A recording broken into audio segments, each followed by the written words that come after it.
धाविरहितम यज्ञम तामसम परिचय।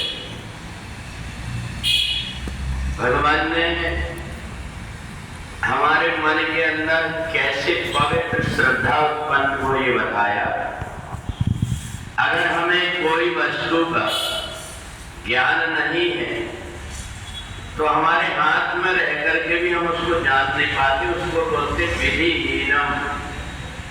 हमको उसकी विधि, हमारे हाथ में घड़ी हो, मोबाइल हो, परंतु हमें उसका ज्ञान ना हो।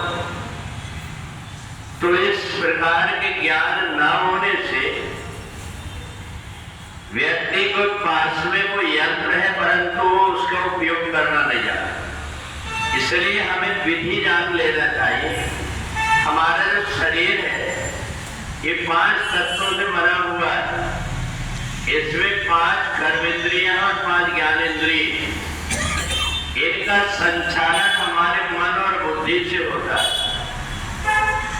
और ये हमारा मन और बुद्धि जब पवित्र होते हैं तो हमारे मन के अंदर अच्छे विचार आते हैं। और अच्छे जब विचार आते हैं तो व्यक्ति का व्यवहार बदल जाता है। 3 प्रकार के तप कहे गए।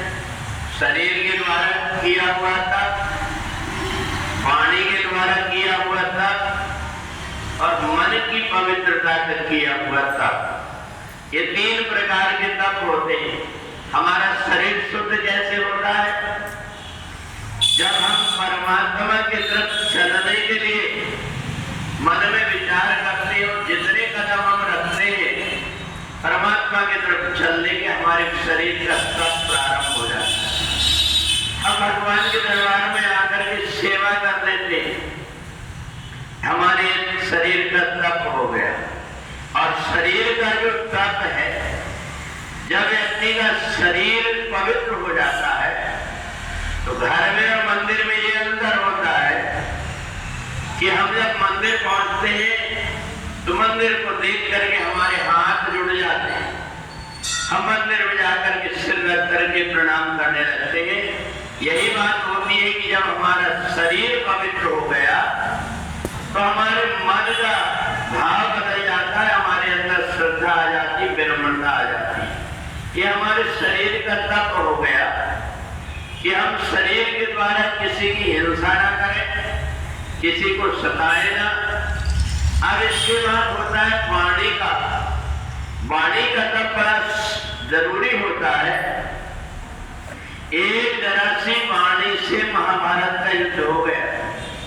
इसलिए ये शब्द जो वाणी से निकलते, जीभ में कोई हड्डी नहीं, परंतु अगर वो किसी को कड़ा बोल देती तो पूरे शरीर की हड्डी तोड़ देता है। इतनी मान मानता ये जीभ के ही कारण हो जाता है। इसलिए हमारी वाणी का तप कैसा है? बोले वाणी का जो तप है, इससे हम परमात्मा के नाम का जाप करें, परमात्मा के नाम का जाप करें, गीता का पाठ करें। इस प्रकार से जब हम करते हैं तो हमारी वाणी पवित्र हो जाती है। हम जिसको बोलते हैं उसका मन गदगद हो जाता है। ये आदमी कितना सज्जन है, कैसी मीठी वाणी बोलता है। ये वाणी का भी हमारा तप हो गया। अब तीसरा तप रहता है हमारे मन का। मन में कभी भी कोई प्रकार से ईर्ष्या द्वेष की भावना न रख करके सबके कल्याण की भावना जो रखता है उसका मन पवित्र हो जाता है। बस ये 3 चीज हमने संभाल लिया तो हमारे अंदर सतोगुणी श्रद्धा उत्पन्न हो जाती है। और ये जो सतोगुणी श्रद्धा है ये हमें परमात्मा से जोड़ देती है। इसलिए सतोगुणी श्रद्धा वाला व्यक्ति शरीर छोड़ करके देवलोक में चला जाता है। रजोगुणी जो लोभ लालच में पड़ करके धन तो कमा करके रख लेता है, परंतु यहाँ की यहाँ सब छोड़ करके चला जाता है, वो रजोगुणी व्यक्ति होता है।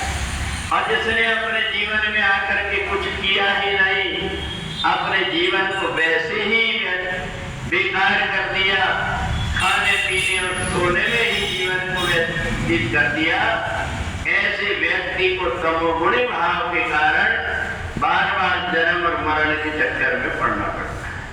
बोले वृंदावन बिहारी लाल